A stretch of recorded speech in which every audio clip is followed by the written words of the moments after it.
Zita rangu ndaitwa David Nakawale. Ndinobva kuHeadcliff pandogara izvozvo.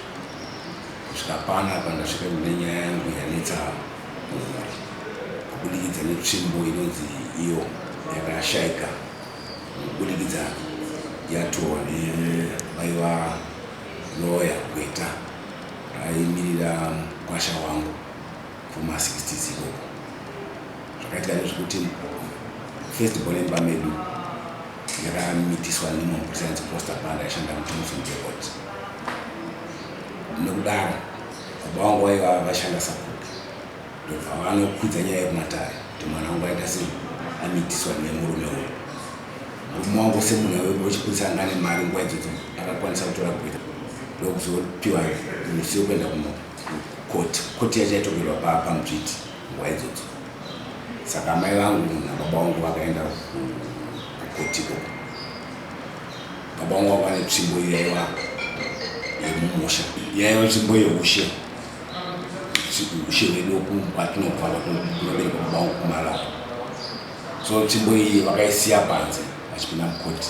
Havana kubvumirwa vasingabvumirwa kupinda netsvimbo kana mashopusi nguva idzodzo nekuti vamwe vaisendesa kushereketa kutora mari. So vaisiya nzvimbo yepanze. Nyaya yakatongwa yapera vakubuda. Vakazobuda baba namai vachida vatore nzvimbo. Nzvimbo iyi yatorwa nemunhu anga ane mukwasha wenyu ndiaenda netsvimbo.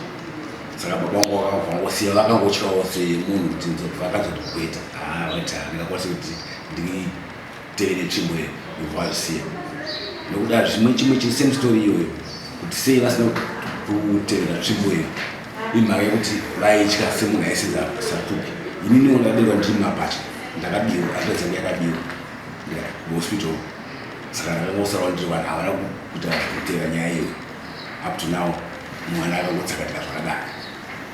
Kubudikidza nekufamba kwenguva tandiri 15 mumba, urwere matambudziko ari kungowanda kubudikidza nyaya kwetsvimbo iyo.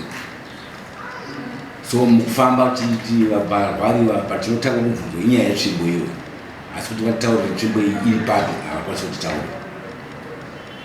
So ndikati chembere zvaaripo ndikawanisa kubvunzisana kuti sei zvazofamba sei vanzana takatya kuti titeere nzvimbo iyo. Nokudaro ininiwo ndikati ndini tasara tavaviri pa15 vanhu. Ndikati zikaini chichemerawo pane ruzhinji dzimwe vakwanisa kutibatsira ndosaka ndakazoya kuno nyaya yetsvimbo iyo. Yaingova nzvimbo yehushe isina kushereketwa mukati? Isina kushereketwa, pure isina kushereketwa.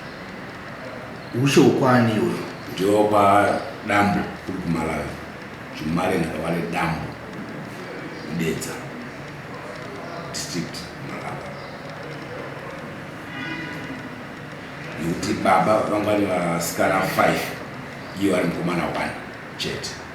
Saka pakashaya baba vangu vakatambudzwa nzvimbo iyo. Vakagarwa nemukwasha akaita advantage kuti akaroora ndiakarora musikana mukuru mumba umu. Ndobva vari kuno baba ndiye vangoita take over. Saka izvozvo kunzi kwakasplita yani 2 villages instead of 1.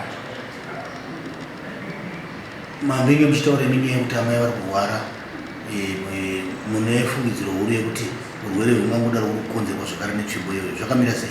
Urwere huri wegawo zvirikodzera nekukura semunhu ane 10 years.